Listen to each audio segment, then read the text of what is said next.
Jam on toast! Hey there, welcome to Jam on Camera. I did the Toast is 2 down Periscope. This is a review for week 36 of #WeAreMovieClub.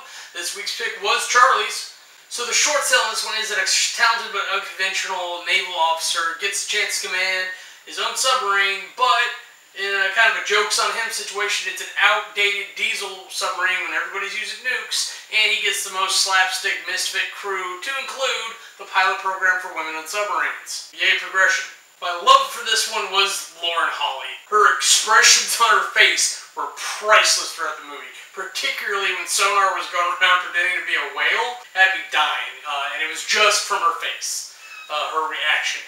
My hate for this one was Rob Schneider as the straight man. Like, it was a waste. That whole character was kind of shitty, but it worked for the movie because you needed somebody who was like the angry guy, but they made him a little guy and they made it Rob Schneider, and Rob Schneider doesn't pull off either of those things well. So it's almost like, look how bad we can make this character. Not my favorite joke. The MVP for this definitely was Kelsey Grammer as the captain of the SS Stingray. As funny as a lot of the comedians and actors are in this, he carries the movie. He has perfect timing for his role and his lines, and he comes out on top on all categories. But let's sail on to the categories.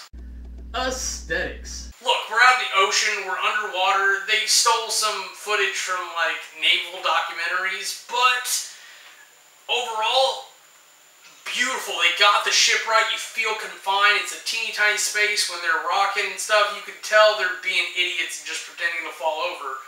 But the effect was pretty good for how basic it was. The crush depth thing, even with the water going through, the effects were all really good. A lot of situational comedy where you have to look at the scenes of what's going on. You can't just sit there and listen to it. They're not dialogue jokes. They're not knock-knock jokes. Very well written, physical humor for this movie, and I really think that sends it to the top. Aesthetics gets a 91. Character development. This movie is almost nothing but character development. I'm surprised they shoved a plot in there. Most of the jokes of the movie are the characters being the characters. Because you've got the guy who's always zapping himself. You've got the guy who pretends to be a whale. And he can hear 45 cents drop on a ship that's right above him. But they did such a good job. So by the end of the movie, you honestly feel like you at least know the characters better, even if you don't love them as much as our new captain did. So, I gotta give it to him. Credit where credit's due. Character development gets a 93. Storyline. They shoehorned that story in there, but hell, it was a pretty good story. The captain underdog pitted against all odds to win against an enemy that is both friendly and kind of insane. You got me. You got me. You got me. And then you make it funny. You could see a serious version of this movie and probably win so many awards.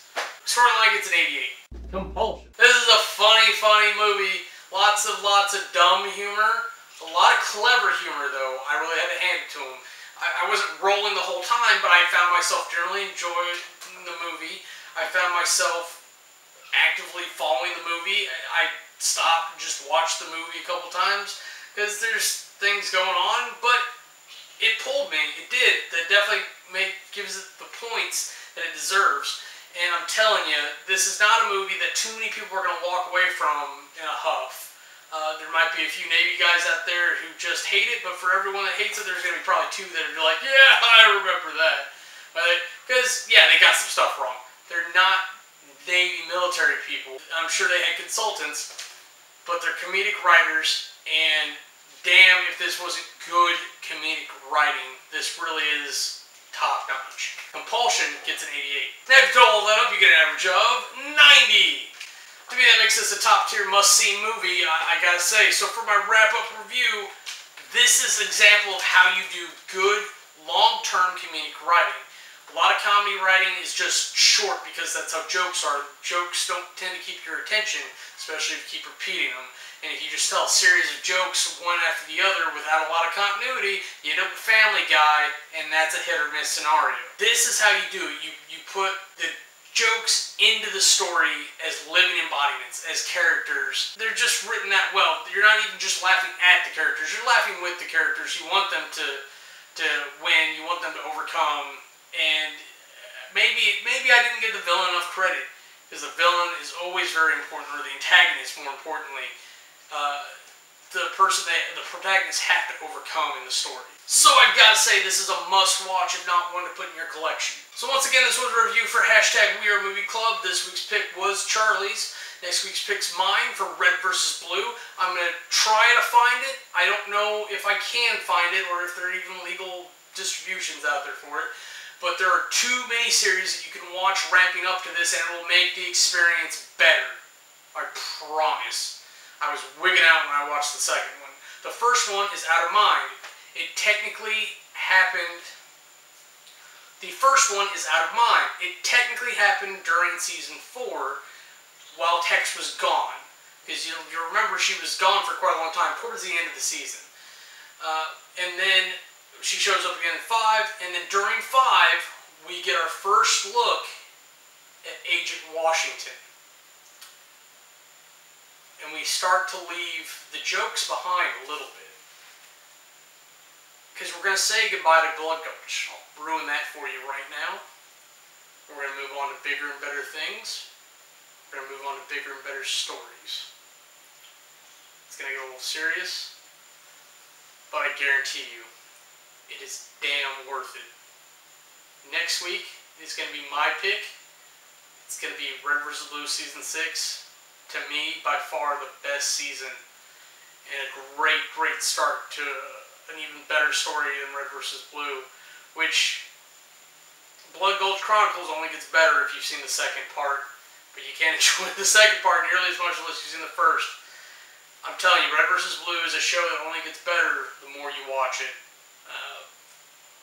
I gotta love it. Sorry if you don't, but please, if you want to join in on us, do your own review, use the hashtag. Yell at us on Twitter. I'm at Camera25. You do at WeAreMovieClub. And let us know you want to get involved, and we're going to watch movies together and review and talk about them on the Saturday Hangouts. That's it for me. I'm Camera. If you don't like me, bite me. If you want to see anything else we're up to, go ahead and click the annotations, and they'll take you to our other channels.